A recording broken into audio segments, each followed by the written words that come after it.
So YCP హయాంలో అక్రమ కేసులన్నీ బయటపడుతున్నాయని చెప్పొచ్చు. అలాంటిది వైసీపీ పార్టీలో కీలకంగా ఉన్న పెద్దిరెడ్డి రామచంద్రారెడ్డి కుటుంబాన్ని వైసీపీ పార్టీ పక్కన పెట్టేందుకైతే పావులు కదుపుతున్నట్టు తెలుస్తుంది. మరి దీని గురించి విశ్లేషించుకోవడానికి మనతో పాటు senior journalist and doctor Durga Vadlamani గారు ఇప్పుడు మనతో ఉన్నారు.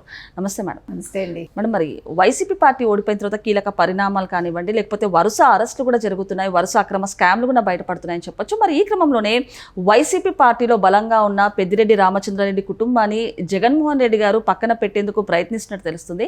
ఏ విధంగా చూడొచ్చు అంటారు? అంటే ఇప్పుడు మొన్న పెద్దిరెడ్డి మిథున్ రెడ్డి రిలీజ్ అయ్యారండి బెయిల్ మీద. రిలీజ్ అయ్యాక ఆయన చాలా ఎలిగేషన్స్ చేశారు. మీరు కనుక చూసారంటే అంటే అక్రమంగా పెట్టినట్టుగా మాట్లాడుతున్నాడు ఆయన. అంటే మేము ప్రశ్నిస్తే మమ్మల్ని జైల్లో పెడుతున్నారు అని చెప్తున్నాడు తప్ప ఆయన నేను లిక్కర్ కుంభకోణంలో నన్ను అరెస్ట్ చేశారనే మాట ఆయన అంటల్లా. అన్యాయంగా అరెస్ట్ చేశారు. తర్వాత ఆయన చాలా ఎలిగేషన్స్ చేశారు.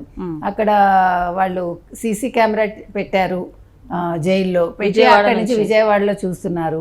అంటే ఇది ఎందుకు ఎలిగేషన్ వచ్చి ఉంటుందంటే రఘురామకృష్ణరాజు గారిని కొట్టినప్పుడు 3rd డిగ్రీ ప్రయోగించినప్పుడు జగన్మోహన్ రెడ్డి వీడియో కాల్లో చూసి ఆనందపడ్డాడు అని వచ్చింది కదా, దానికి కౌంటర్గా ఈయన ఇలా మాట్లాడి ఉండొచ్చు. అంటే మిథున్ రెడ్డి ఏమనుకుంటున్నాడంటే నేను ఎంపీని, నేను చాలా గొప్పవాడిని, సో అందుకని తను తాను ఎక్కువ చేసుకోవటానికి తన మీద చాలా ఈ ప్రభుత్వం ఫోకస్ పెట్టింది అని ఒక మాట తీసుకురావటం కోసం కూడా అది మాట్లాడి ఉండొచ్చు. ఆ తర్వాత ఆయన నాకు ఇంటి నుంచి భోజనం రాలేదు ఫస్ట్, తర్వాత కోర్టు చెప్పాక ఇచ్చారు, మంచం కూడా ఇవ్వలేదు, ఇవన్నీ ఎలిగేషన్స్ చేశాడు ఆయన. తర్వాత ములాఖతులు కూడా చాలా తక్కువ ఇచ్చారు, రోజుకు 3 ఫోన్ కాల్స్, ఇవన్నీ కూడా చెప్పుకొచ్చాడు. అంటే ఆయన అనేది ఏంటంటే నేను ఒక ఎంపీని, నన్ను ఎందుకు ఇట్లా చేస్తారు మీరు, అంతేగాని నేను తప్పు చేశాను, నేను జైలుకి వెళ్ళాను అని అంటల్లా. ఇప్పుడు కూడా నిర్దోషిగా వచ్చానన్నట్టుగా మాట్లాడాడు ఆయన. అయితే ఇంత చెప్పాక ఆయన ఇంకో మాట ఏమన్నాడంటే, అసలు ఇప్పుడు ఈ విషయం ఎందుకు మాట్లాడుతున్నానో చెప్తున్నా. జగన్మోహన్ రెడ్డి అండ నాకుంది, జగన్మోహన్ రెడ్డి నా వెన్నంటే ఉన్నారు, నాకు సపోర్ట్ చేశారు అని ఆయన ఒక స్టేట్మెంట్ ఇచ్చాడు. అయితే ఆయన వచ్చి 4 రోజులు అయింది బయటకు వచ్చి. ఇంతవరకు జగన్మోహన్ రెడ్డిని కలిసినట్టు కానీ జగన్మోహన్ రెడ్డితో మాట్లాడినట్టు కానీ మనం ఎక్కడ వినలేదు, చూడలేదు. ఒక ఫోటో కూడా బయటికి రాలా. అయితే ఎందుకు ఈ రకంగా జరిగింది? ఎందుకంటే నందిగం సురేష్ జైల్లో ఉన్నప్పుడు ప్రత్యేకంగా వెళ్ళాడు ఆయన. తర్వాత వల్లభనేని వంశీని కలిశాడు, తర్వాత కాకాని గోవర్ధన్ రెడ్డిని ప్రత్యేకంగా కలిశాడు ఆయన, పిన్నెల్లిని వెళ్ళి కలిశాడు, 40 లక్షలు స్పెషల్గా ఒక హెలికాప్టర్ పెట్టుకుని. తర్వాత ములాఖతులకి ఎట్లా అంటే ఎలాగ ప్రాసెస్ ప్రకారం అప్లై చేసుకుని మరీ వెళ్ళాడు ఆయన. ఇంతలా చేసిన వాడు మిథున్ రెడ్డిని ఎందుకు కలవలేదు? ఇప్పుడు మీరు కనుక చూసుకున్నారంటే పెద్దిరెడ్డి రామచంద్రారెడ్డికి చాలా పవర్ ఉన్నట్టే లెక్క. అంటే అతను పుంగనూరు నుంచి ఎమ్మెల్యే అతను, తర్వాత మిథున్ రెడ్డి రాజంపేట నుంచి ఇప్పుడు 3 సార్లు ఎంపీగా ఎన్నికయ్యాడు. తర్వాత తంబళ్ళపల్లి నుంచి వాళ్ళ తమ్ముడు రామచంద్రారెడ్డి తమ్ముడు 2వ సారి ఎమ్మెల్యేగా ఎన్నికయ్యాడు ఆయన. అంటే ఇవన్నీ చూసుకుంటే మొత్తం నియోజకవర్గాన్ని గుప్పిట్లో పెట్టుకున్నాడు పెద్దిరెడ్డి రామచంద్రారెడ్డి. తర్వాత మైనింగ్లు కావచ్చు, తర్వాత భూమి కావచ్చు, మట్టి కావచ్చు, ఇసుక కావచ్చు, మొత్తం అన్నీ కూడా దోచేసుకున్నారు అని అందరికీ తెలుసు. సో అన్నిటికంటే ముఖ్యం ఇదేంటి ఈ మద్యం కుంభకోణం ఏదైతే ఉందో దాంట్లో ముందు మిథున్ రెడ్డి పేరు అతనే చాలా కీలకం అన్నట్టుగా వచ్చింది. అంటే రాజు కసిరెడ్డి ఎంత ముఖ్యమో మిథున్ రెడ్డి అంతకంటే ముఖ్యమని. అంటే ఇప్పుడు రాజు కసిరెడ్డి చెప్పాకే కదా మిథున్ రెడ్డి పేరు వచ్చింది. అంటే ఈ డబ్బులన్నీ కూడా పంపకాల్లో మిథున్ రెడ్డి పాత్ర కూడా ఉంది అని.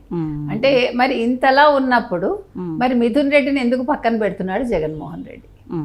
రీజన్ ఏంటి? పెద్దిరెడ్డి అనేవాడు ఇవాళ కొడుకు అరెస్ట్ అయితే మొత్తం బెటాలియన్ దింపేసి ఒక ఇల్లు తీసుకుని రాజమండ్రిలో జైలుకి ఎదురుగుండా కొడుక్కి నిత్యం భోజనం పంపించి ఇవాళ ఒక బెయిల్ వచ్చాక మరి జగన్మోహన్ రెడ్డి వెంటనే కలవాలి కదా. వీళ్ళు వెంటనే జగన్మోహన్ రెడ్డి దగ్గరికి వెళ్ళాలి. మరి అపాయింట్మెంట్ ఇవ్వలేదా ఇంతవరకు? ఎందుకు ఇవ్వలేదు? పండగలతో జగన్మోహన్ రెడ్డికి సంబంధం లేదు కదా. వీళ్ళు క్రాకర్స్ కాల్చుకుని ఊరేగింపుగా వెళ్ళి ఏవైతే చేయకూడదో అవన్నీ కూడా చేశాడు మిథున్ రెడ్డి. చెప్పాలంటే మళ్ళీ మిథున్ రెడ్డిని అరెస్ట్ చేసి లోపల పెట్టచ్చు.